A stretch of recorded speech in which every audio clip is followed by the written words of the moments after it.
కాకినాడ నగరపాలక సంస్థ పరిధిలోని పలు డివిజన్లలో నెలకొన్న మౌలిక సమస్యలను గుర్తించి వాటి పరిష్కారానికి తక్షణ చర్యలు తీసుకోవడం జరుగుతుందని నగరపాలక సంస్థ ఇన్ఛార్జ్ కమిషనర్ ఎన్వివి సత్యనారాయణ తెలిపారు. శుక్రవారం ఉదయం కాకినాడ నగరంలోని 19, 20, 21, 22 డివిజన్లో కమిషనర్ సంబంధిత అధికారులతో కలిసి విస్తృతంగా పర్యటించారు. సందర్భంగా ఆయా డివిజన్లో డ్రైనేజీలను ఆక్రమించుకొని నిర్వహిస్తున్న వ్యాపార సముదాయాలను గుర్తించి వాటిని తొలగించాల్సిందిగా సంబంధిత అధికారులను ఆదేశించారు. అలాగే ఆయా డివిజన్లో ప్రజలను నేరుగా పలకరిస్తూ శానిటేషన్ సిబ్బంది నిత్యం విధులకు హాజరవుతున్నారా, ఇంకా ఏమైనా సమస్యలు ఉన్నాయా అని వివరాలు అడిగి తెలుసుకున్నారు. ఒక డివిజన్లో త్రాగునీటి సాంద్రత పరీక్షను పరిశీలించి సంతృప్తిని వ్యక్తం చేశారు. పరదేశంపేటలోని చెరువును, సమీపంలోని పార్కులను కూడా ఇన్ఛార్జ్ కమిషనర్ పరిశీలించారు. ఈ సందర్భంగా ఆయా డివిజన్లకు చెందిన స్థానిక నాయకులు తమ ప్రాంతాల్లో ఉన్న సమస్యలను కమిషనర్ దృష్టికి తీసుకుని వచ్చారు. ఈ సందర్భంగా ఇన్ఛార్జ్ కమిషనర్ ఎంవివి సత్యనారాయణ మాట్లాడుతూ నగరంలోని పలు డివిజన్లు విస్తృతంగా పర్యటించి ప్రజల సమస్యలను ప్రత్యక్షంగా గుర్తించడం జరిగిందని అన్నారు. ప్రజలు, స్థానిక నాయకులు తమ దృష్టికి తీసుకుని వచ్చిన సమస్యలను దశల వారీగా పరిష్కరించేందుకు చర్యలు తీసుకుంటామని స్పష్టం చేశారు. చెరువు చుట్టూ ఉన్న పార్కుల అభివృద్ధికి కూడా కృషి చేస్తామని తెలిపారు. వాటర్ ట్యాంక్ సమీపంలోని పార్కును ఆకతాయిలు, పందిబాబులు అడ్డాగా మార్చుకున్నారని స్థానికులు ఫిర్యాదు చేయగా పోలీసు శాఖతో సమన్వయం చేసుకుని కఠిన చర్యలు తీసుకుంటున్నామని కమిషనర్ హామీ ఇచ్చారు. పార్కుల అభివృద్ధిలో వాకర్లు, స్థానికులు కూడా సహకరించాల్సిన అవసరం ఎంతైనా ఉందని అన్నారు. ఈ కార్యక్రమంలో health officer doctor Prithvicharan, DE Adinarayana, water works DE Lakshminarayana, sanitation ఇన్స్పెక్టర్లు ధర్మాజీ తదితర అధికారులు ఉన్నారు. రోడ్డు మీదగా హాఫ్ ఆఫ్ ది రోడ్డు ఆక్రమించేసి ఒక బడ్డీ పెట్టుకున్నారు. వాళ్ళని జీవనాధారం అంటున్నారు. బట్ ఏంటంటే జీవనాధారమైన హాఫ్ ఆఫ్ ది రోడ్ అనేది ఇట్స్ అబ్జెక్షనబుల్. దాన్ని కొంచెం రివైజ్ చేసి కొంచెం వెనక్కి పెట్టమని చెప్పాం. We are agreed. So the incharge has to do that things with consultation of the our municipal planning officers. అదేవిధంగా ఇక్కడ మనకి అమ్మవారి గుడికి ఈ ప్రాంతం రావడం జరిగింది. ఈ పార్క్ని అంతా కూడా విజిట్ చేయడం. ఈ పార్క్లో మనకి 3 ఇబ్బందులు, ప్రధాన ఇబ్బందులు ఇక్కడ 3 మనం కనుగొన్నాము. ఒకటి లైటనింగ్, మెయిన్ లైటనింగ్ ఉంది. వన్ సైడ్కి ఉంది లైటనింగ్, రోడ్ సైడ్కి ఉంది. ఆ లైటనింగ్ ఇంకొక లైట్ వేసి లెఫ్ట్ సైడ్కి వచ్చినట్టుగా పార్క్ అంతా కూడా విజిబుల్గా ఉంటుంది. అది కూడా ఒక ఎస్టిమేషన్ వేసుకోవడం జరుగుతుంది. అట్లాగే ఇక్కడ జిమ్ ఉంది.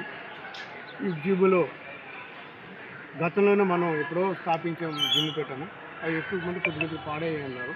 ఆ జిమ్ ఎక్విప్మెంట్ కూడా ఆల్రెడీ మనం కొన్ని జిమ్లో పార్క్స్లో ఉన్న వాటిని మరి ఎక్కువ చేస్తాం. దానిలో కూడా దీన్ని యాడ్ చేయమని మన డిఈ గారిని కూడా చెప్పడం జరిగింది. దాంతో ఇది కూడా ఈ హోటల్ పర్ఫెక్ట్. తర్వాత ఇక్కడ మనకి ఈ కొద్దిగా గార్బేజ్ ఉంది. మన డిఈ గారు చెప్పి క్లీనింగ్ చేసే విధంగా మనం ఏర్పాటు చేస్తుంది. ఇప్పుడు ముఖ్యంగా మన వాటర్ టెస్ట్ కూడా చేయడం జరిగింది. వాటర్ అనేది ప్యూరిఫై వస్తుంది.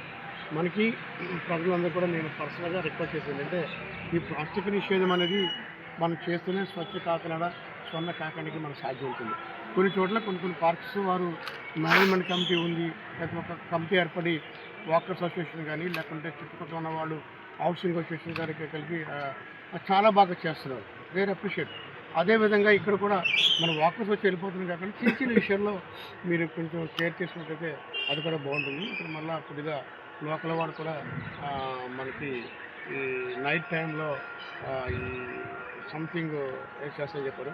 నేను కూడా పోలీస్ వారితో కూడా మాట్లాడి నైట్ పెట్రోలింగ్ పెట్టమని వారిని కూడా రిక్వెస్ట్ చేస్తున్నాను. ఒకసారి వారితో కూడా మాట్లాడి ఏదైతే చిన్న అసాంఘికమైన పిల్లలు ఉంటారో వాళ్ళు కొంచెం కంట్రోల్ చేయడం కోసం ఒకసారి ఈవినింగ్ ఆమె వాళ్ళు కూడా రిక్వెస్ట్ చేస్తున్నారు. వీరి ద్వారా ఇక్కడ రిక్వెస్ట్ ఇచ్చేటప్పుడు ఒకసారి 6 o'clock ఈవినింగ్ 6 then 7 కానీ ఒకసారి వచ్చి నైట్ పెట్రోలింగ్ ఒకసారి చేసినప్పుడు వాళ్ళు కూడా కొద్దిగా మూమెంట్ వచ్చి ఇట్లాగా పార్క్ పడకుండా ఉంటారని వారికి కూడా నేను రిక్వెస్ట్ చేసేసి, దేనికి ఏంటంటే ప్రజలు కూడా మనం ఈ తడి చెత్త, పొడి చెత్త డోర్ టు డోర్ వస్తున్నప్పుడు రెండు కూడా సాగరికం చేసి ఇవ్వాలి. ఇది ప్రాధాన్యత అంశంగా భావించాలి. ముఖ్యంగా కొన్ని ప్రాంతాలు స్లమ్ ఏరియాస్ ఉన్నాయి. అక్కడ కూడా ఇక్కడ మనం వచ్చేప్పుడు ప్లాస్టిక్ రోడ్డు పైన వేసేసి అట్లాగా ఉంది. ఆ ప్లాస్టిక్ రోడ్డు మీద వేసేయడం వల్ల మనం ఎంత కంట్రోల్ చేసినా కూడా ఇబ్బంది అవుతుంది. ప్రజలు కూడా మీరు తడి చెత్త, పొడి చెత్త డస్ట్బిన్స్ ఇచ్చాం కాబట్టి అవి ఆ డస్ట్బిన్ వేస్తుందిగా మీ అందరూ రిక్వెస్ట్ చేస్తుంది. తద్వారా మనం ప్రజల సహకారంతో మనం ప్రజల యొక్క ముందు చూపుతూ మనం ఈ కాకినాడలో కొంచెం క్లీన్గా చేయడానికి అవకాశం ఉండదు.